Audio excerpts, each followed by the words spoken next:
Hey, when I was growing up, there was no doubt that you could have confidence in the institutions that we all treasured, primarily the medical establishment. And I am losing my faith. And I'll give you two reasons why.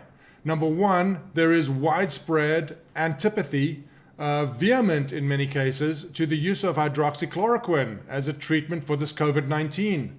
The other issue I have with the medical establishment is their about face on the issue of masks. Now, let's start with the masks because this is a very basic, obvious thing.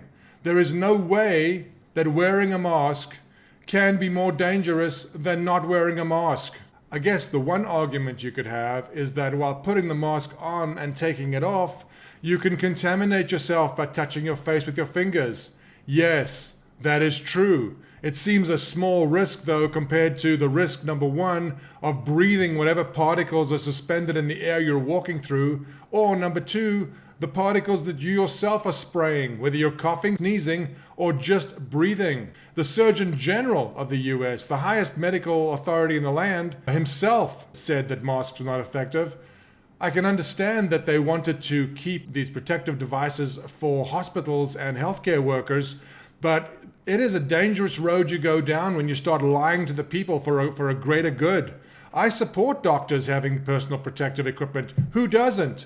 I don't support the government lying to the people to further that goal. Now we come to the second issue, hydroxychloroquine. I don't think that there's any reason to have an opinion yet. It looks promising. We have hope. It appears that it may do some good. There's no reason to hope that it doesn't do good unless you're a company that hopes to sell a vaccine, or you're a government that hopes to chip its citizens, or some other nefarious goal.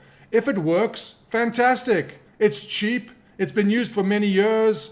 Yes, it's true. There are cardiovascular events. Very few. Yes, it's true. There are retinal problems.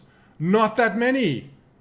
How do those problems compare with the risk of dying or having a tube stuck down your throat and oxygen or air forced into your lungs at high pressure, which the medical establishment has been slow to recognize may actually be making this problem worse?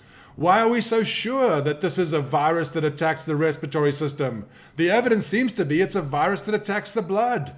I don't know why the doctors are not the first ones to be pointing this out. Why does it take people like me, and God forbid Donald Trump, to point out the fact that some of these things might work, in spite of the fact that medical dogma says that they don't, or shouldn't, or oughtn't to? I mean, I understand that there needs to be long-term trials. We need to see that it's safe. But even if it hurts people, unless it kills them, it might be better. How have we gotten to the point that we have no trust in any information from any source? The Surgeon General, the highest medical authority in the land, tells us masks can be harmful. Don't wear a mask. You don't want a mask. Dr. Anthony Fauci, today the most respected doctor in America, arguably. How far off was he on his estimates of deaths and injuries? I mean, I hear that hospitals are seeking bailout money now because there's no money coming in from all the procedures that they've canceled. Get your own information. Find out for yourself. We've reached the point now where the medical establishment is controlling our lives. They are policemen to us now. We can come out when they say so. Shouldn't we have more trust in them? Shouldn't they have earned that trust? Shouldn't we force them to earn that trust anew? Please wake up.